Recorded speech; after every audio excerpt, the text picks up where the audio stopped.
Hasil investigasi Komisi Nasional Hak Asasi Manusia, Komnas HAM, menyebutkan Laskar Front Pembela Islam (FPI) telah menyerang polisi dengan senjata api saat bentrok di KM 50 Tol Jakarta Cikampek beberapa waktu lalu.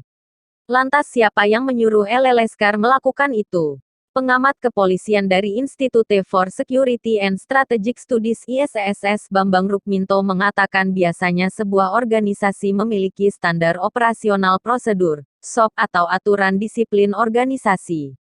SOP menjadi acuan dalam setiap tindakan, termasuk saat pengawalan. Dia tidak tahu apakah di FPI ada SOP atau tidak. Hanya saja logikanya sebuah pengawalan yang dilakukan sebuah organisasi tentunya harus menggunakan SOP atau aturan disiplin organisasi, ujar Bambang Rukminto kepada wartawan, Minggu, tanggal 10 Januari tahun 2021. Lain cerita bila penyerangan dilakukan kelompok yang bukan organisasi.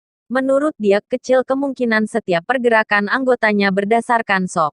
Bila yang menyerang itu diakui sebagai bagian organisasi, tentunya pimpinan organisasi harus ada yang bertanggung jawab, katanya. Menurut dia, penyerangan terhadap polisi harus diselidiki sehingga fakta di balik peristiwa ini akan terungkap. Bukan hanya menyerang petugas, menyerang masyarakat umum atau membahayakan orang lain pun tak dibenarkan dan bisa dipidana, tegasnya.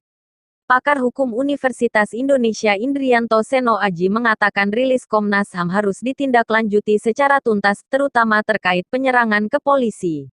Menurut dia, proses hukum akan mengungkap penyerangan itu karena suruhan atau Laskar FPI bergerak sendiri. Siapapun di FPI yang memiliki keterkaitan dengan penyerangan ini harus bertanggung jawab secara hukum, ujar Indrianto. Jadi, lanjut Indrianto, pengungkapan peristiwa di KM 50 harus dilakukan secara utuh. Menurut dia, kematian Laskar FPI adalah dampak atau akibat dari serangan terlebih dahulu terhadap polisi. Kedua masalah tersebut sebagai bagian tidak terpisahkan, tegasnya.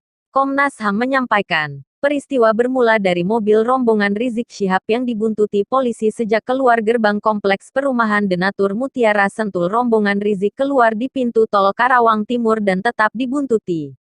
Lalu, 6 mobil rombongan Rizik melaju terlebih dahulu meninggalkan 2 mobil pengawal Rizik yakni Toyota Avanza berwarna silver dan Chevrolet Spin. Anam mengatakan, 2 mobil pengawal tersebut berjaga agar mobil yang membuntuti tidak bisa mendekati rombongan Rizik. Setelah menunggu, mobil Laskar FPI akhirnya bertemu lagi dengan mobil polisi. 2 mobil Laskar FPI melewati sejumlah ruas dalam kota Karawang dan diikuti oleh 3 mobil pembuntut. Kemudian, menurut Anam, terjadi kejar-kejaran yang berujung pada baku tembak sepanjang Jalan Internasional Karawang Barat sampai KM 49 dan berakhir di Tol Jakarta Cikampek KM 50.